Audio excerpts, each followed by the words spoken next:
जी हां दोस्तों, लगातार अमेरिकी राष्ट्रपति की फिसल रही जबान। नाटो समिट में बाइडेन की जुबान फिर फिसली। पहले जेलेंस्की को पुतिन, फिर कमला हैरिस को कहा ट्रंप। जमकर हुआ बवाल। बाद में बाइडेन ने दी सफाई। वहीं दूसरी ओर पाकिस्तान में शरीफ सरकार को झटका। पाक सुप्रीम कोर्ट के फैसले के बाद सबसे बड़ी पार्टी बन जाएगी इमरान खान की पीटीआई। शरीफ गठबंधन अब बहुमत से दूर। इसी के साथ दुनिया के सबसे अमीर व्यक्ति के फैक्ट्री से कॉफी कप गायब होने पर क्यों मच गया हंगामा। तो दोस्तों, सब कुछ हम आपको इस वीडियो में बताएंगे, तो आप मेरे साथ इस वीडियो के आखिर तक बने रहिए। तो बिना देर किए बात करते हैं खबरों की। दोस्तों, अमेरिका में बाइडेन की उम्र और उनके राष्ट्रपति पद की उम्मीदवारी को लेकर विवाद बढ़ता जा रहा है। इस बीच 81 साल के राष्ट्रपति ने नाटो समिट में कई लोगों के नाम गलत बोलकर अपने राष्ट्रपति पद पर बने रहने की योग्यता पर फिर से सवाल खड़े कर दिए हैं। बाइडेन हाल के दिनों में अक्सर ऐसा करते नजर आए हैं। कहीं वो नाम भूल जाते हैं, कहीं हकलाने लगते हैं, या दो बातों को एक साथ मिला देते हैं। अमेरिका के राष्ट्रपति चुनाव में कुछ महीने बचे हैं और ऐसी गलतियां करना बाइडेन विरोधियों को उनकी छवि खराब करने का आसान मौका दे रही है, और इसी के चलते उन्हें राष्ट्रपति के चुनाव से हटने की भी मांग हो रही है। दरअसल नाटो समिट के दौरान बाइडेन ने यूक्रेन के राष्ट्रपति वोलोदिमीर जेलेंस्की को प्रेसिडेंट पुतिन कह दिया।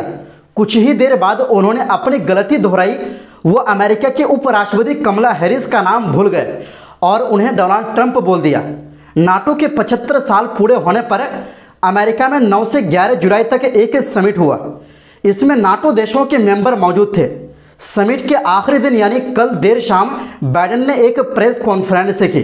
बाइडेन अपनी बात खत्म कर जेलेंस्की को बुला रहे थे।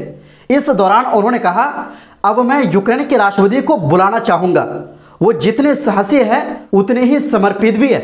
Ladies and gentleman president Putin. ये कहकर बाइडेन जैसे ही आगे बढ़े, उन्हें अपनी गलती का एहसास हुआ। वो तुरंत मुड़े और कहा, प्रेसिडेंट पुतिन नहीं, प्रेसिडेंट जेलेंस्की। मैं पुतिन को हराने पर इतना ज्यादा फोकस्ड हूं कि अब हमें इस पर चिंता करनी चाहिए। जेलेंस्की को पुतिन कहने के बाद प्रेस कॉन्फ्रेंस का माहौल सुधरा ही था कि बाइडेन ने एक और नाम गलत बोल दिया। एक रिपोर्टर ने बाइडेन से सवाल किया था कि अगर उनकी जगह डेमोक्रेटिक पार्टी कमला हैरिस को राष्ट्रपति पद का उम्मीदवार बनाती है तो क्या वो ट्रंप को हरा पाने के काबिल है। इस पर बाइडेन कहते हैं, अगर वाइस प्रेसिडेंट ट्रंप राष्ट्रपति बनने के काबिल नहीं होती तो मैं उन्हें कभी उपराष्ट्रपति बनाता ही नहीं। अमेरिकी राष्ट्रपति को अपने उपराष्ट्रपति का नाम भूलता देखकर वहां मौजूद पत्रकारों से भी नहीं रहा गया। वे झुंझलाए और उनकी आवाज पूरे हॉल में गूंज उठी।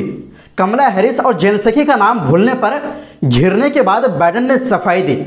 उन्होंने कहा, क्या इससे नाटो की कॉन्फ्रेंस को कोई नुकसान हुआ है? क्या आपने इससे ज्यादा सफल नाटो कॉन्फ्रेंस देखी है? मैं पुतिन के बारे में बात कर रहा था, इसलिए उसका नाम बोल दिया। मैंने इसके लिए जेलेंस्की से माफी भी मांगी है। वहीं बाइडेन की इस भूल ने ट्रंप समर्थकों को एक बार फिर उनकी फजीहत करने का मौका दिया है। बाइडेन विरोधी ये साबित करने में लगे हैं कि बाइडेन बढ़ती उम्र के कारण देश का नेतृत्व करने लायक नहीं रहे हैं, और बाइडेन का मंचों से बार बार ऐसा करना इन आरोपों को सही ठहराने में मदद कर रहा है। पिछले हफ्ते ही एक रेडियो इंटरव्यू में जो बाइडेन ने खुद को कह दिया था कि वो एक अश्वेत राष्ट्रपति के साथ काम करने वाली पहली अश्वेत महिला है। वहीं बाइडेन की जुबान फिसलने के बाद ट्रंप और रिपब्लिकन पार्टी उन पर हमलावर है। ट्रंप ने अपने social media handle truth social media पर लिखा, बाइडेन गलती के साथ लिखा, बहुत बढ़िया जो। वहीं CNN ने दावा किया है कि डेमोक्रेटिक पार्टी में राष्ट्रपति पद के लिए बाइडेन की उम्मीदवारी पर चिंता बढ़ती जा रही है। अब पूर्व राष्ट्रपति ओबामा और नैन्सी पेलोसी ने भी बाइडेन को लेकर चिंता जाहिर की है, जबकि पेलोसी और ओबामा ही डेमोक्रेटिक पार्टी के दो नेता थे जिन्होंने ट्रंप से प्रेसिडेंशियल डिबेट के बाद हार पर बाइडेन का समर्थन किया था। अब दोनों ने बाइडेन की उम्मीदवारी पर साथ में चिंता जाहिर की है। पेलोसी ने पार्टी के नेताओं से कहा है कि वो नाटो देशों के मेंबर्स के जाने के बाद ही इस मुद्दे पर बात करेंगे। डेमोक्रेटिक पार्टी की अंतर्कलह लगातार बढ़ती जा रही है। इससे पार्टी को डोनाल्ड ट्रंप को हराने में मुश्किलों का सामना करना पड़ेगा। इसी के साथ आपको बता दें कि जी हां दोस्तों, पाकिस्तान के सुप्रीम कोर्ट के एक फैसले से सत्तारूढ़ गठबंधन को तगड़ा झटका लगा है, जबकि इमरान खान की अगुवाई वाले पाकिस्तान तहरीक इंसाफ पीटीआई को बड़ी जीत हासिल हुई है। सुप्रीम कोर्ट ने आज शुक्रवार को इमरान खान की पीटीआई को महिलाओं और अल्पसंख्यकों के लिए रिजर्व सीटों के लिए कैरेक्टर घोषित कर दिया। इस फैसले के बाद पीटीआई के कार्यकर्ताओं में जश्न का माहौल है। सुप्रीम कोर्ट का यह फैसला चीफ जस्टिस काजी फैज ईसा की अगुवाई वाली शीर्ष अदालत की 13 सदस्यीय बेंच 8 से 5 ने सुनाया। इससे एक दिन पहले कोर्ट ने पीटीआई समर्थित सुन्नी इत्तेहाद काउंसिल एसआईसी की ओर से दाखिल अपीलों पर सुनवाई बंद करने के बाद मामले पर अपना फैसला रिजर्व रख लिया था। फैसले के साथ ही कोर्ट ने पीटीआई को 15 दिन के भीतर रिजर्व सीटों की सूची सौंपने का आदेश दिया है। इस फैसले के बाद पीटीआई अब संसद में देश की सबसे बड़ी एकल पार्टी बन जाएगी। दरअसल मार्च में सुन्नी इत्तेहाद काउंसिल ने एक याचिका दायर की थी, जिसमें यह मांग की गई थी कि महिलाओं और अल्पसंख्यकों के लिए 77 सीटें, जो मूल रूप से 8 फरवरी के आम चुनाव के बाद पीएम शहबाज शरीफ के सत्तारूढ़ गठबंधन को आवंटित की गई थी, उन्हें गठबंधन को फिर से आवंटित किया जाए। हालांकि पेशावर हाईकोर्ट और पाकिस्तान के चुनाव आयोग दोनों ने अलग अलग फैसलों में काउंसिल की अपील को खारिज कर दिया और इसे आरक्षित सीटों के लिए अयोग्य घोषित करार दे दिया। फैसले के खिलाफ अप्रैल में काउंसिल ने सुप्रीम कोर्ट के समक्ष एक याचिका लगाई, जिसे पार्टी प्रमुख साहिबजादा हामिद रजा ने पेश किया। इस याचिका के जरिए हाईकोर्ट के फैसले को रद्द करने की मांग की गई थी। इसके बाद सुप्रीम कोर्ट की ओर से 6 मई को 14 मार्च के हाईकोर्ट के फैसले के साथ साथ 1 मार्च के चुनाव आयोग के उस फैसले को सस्पेंड कर दिया, जिसमें एसआईसी को महिलाओं और अल्पसंख्यकों के लिए आरक्षित सीटों से वंचित कर दिया गया था। जब पाकिस्तान के अटॉर्नी जनरल मंसूर उस्मान अवान ने इस बात पर फोकस किया कि supreme court practice and procedure act 2023 की धारा 4 के तहत वर्तमान मामले की सुनवाई एक बड़ी बेंच द्वारा की जानी चाहिए, तो सुप्रीम कोर्ट ने वर्तमान याचिकाओं को 3 जजों की समिति के समक्ष रखने का आदेश दे दिया। लेकिन सुप्रीम कोर्ट ने अब शुक्रवार को अपने फैसले में हाई कोर्ट के फैसले को रद्द कर दिया।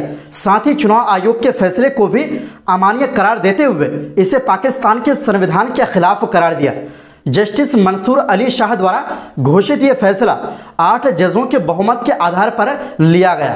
दोस्तों, अगर हम सस्पेंड यानी निलंबित सांसदों की बात करें तो पीएमएलएन के 44, पीपीपी के 15, जेयूआईएफ के 13 और पीएमएलक्यू, आईपीपी, पीटीआईपी, एमक्यूएमपी और एएनपी के एक सांसद शामिल है।